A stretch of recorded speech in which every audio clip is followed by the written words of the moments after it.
Ricky, tough night in the end, but a very good effort from your boys. We'll go through it in segments. We'll start with the 90 minutes. How determined were those lads to try and get a result tonight, despite how good Preston were this evening? Yeah, I think you see that. It's one thing we never have to question with our group, is their desire, their commitment, their willingness for the football club and for each other. And I think they've shown that in abundance, to be honest with you, and more. In the 90 minutes, back and forth game, it would have been, I'd imagine, very good for the neutral, watching it.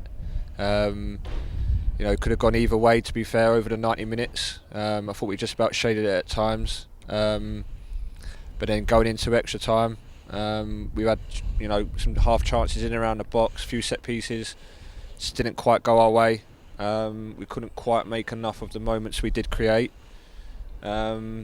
And obviously going into penalties, it's going to go obviously either way. And you can't fault the boys, the ones that stepped up. Unfortunately, it just wasn't meant to be. Now, Tony asked this to Dean Bazanis last week regarding the shootout here against Stevenage, and I'll ask the same question here to you. Were you prepared for a shootout? Did you know who you'd trust to be able to take those spot kicks before the shootout came round? Yeah, before the extra time had finished, I'd made that. I was thinking about it in my mind. Obviously, subs and that play a part. 5 minutes before the end, I'd already made the pick the penalty takers in the order, so the boys knew. The preparation was there. Unfortunately, it just wasn't meant to be. Yeah. And looking at it, obviously, the competition as a whole, second consecutive year getting to the third round, on top of obviously heading to Liverpool last season, playing against a side in Preston tonight, who I'm sure we matched greatly toe for toe over 120 minutes.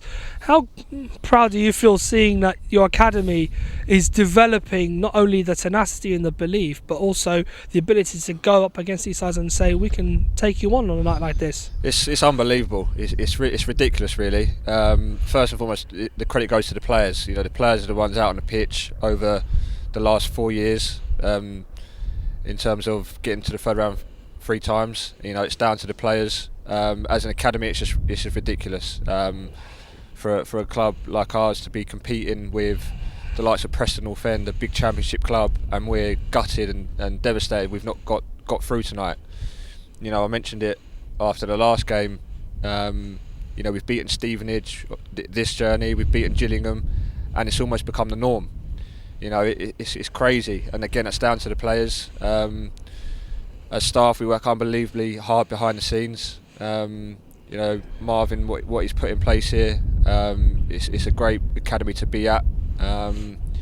It's just crazy how quickly it's progressed, because 6 months ago, if you had said we're at the third round again, we've beaten 2 massive Cat 3 academies on that journey, and really could have beaten a big championship club in the third round. We would have bitten your hand off, and it just shows how far the boys have come. Yep, and a lot of them will be moving on, obviously, at the end of this season. Kai being particularly one of them, who's been one of your star men in the last year or so. Will it be hard to replace them? And is there hope that the next crop can try and aim to reach the level that this team has set? It's always a challenge. The bar's always pushing. As staff, we won't let the groups stagnate. We're always looking to move forward. Raise the bar. Grow, learn. Some will still remain in the second year of their scholarship. Obviously, some will naturally depart, but work's already put in place about who's coming in and whatnot. But for tonight, it's about embracing what the boys have done again. It's been unbelievable for them. And the immediate future? What's the plan Immediate now? future is to pick their spirits up. I've got a group of players in there that are absolutely devastated. They've given everything tonight. The second years in particular, I can see it in their eyes how gutted they are, because they won't obviously get this opportunity again. So as staff, we've got to pick them up. I've said to them in there afterwards, this game doesn't define our season. Our season doesn't end here. For them as individuals, they've got to go and prove to the first team manager they're worthy of a professional contract now, and that's going to be the aim. As painful as this moment is, and it is, tomorrow we get up and we go again. And for them boys, they've got to move on quickly from it and learn as part of their journey, and to showcase to the manager they deserve to be here for the following season. And yourself, Ricky? Anything you'll learn from this experience this season? Loads. Probably watch the game back from a analytical point of view, but what I've learned even more so is what characters we've got in the group. Through difficult moments, because it's easy when things are going well, and you're winning football matches, but it's in difficult moments you really see people's true colours and what the group's about, and I think they've proved that again. Brilliant. Ricky, commiserations from all of us here, and we hope that there's a good rest of the season for you and all the boys. Unlucky tonight, but well done anyway. Thank you. Cheers.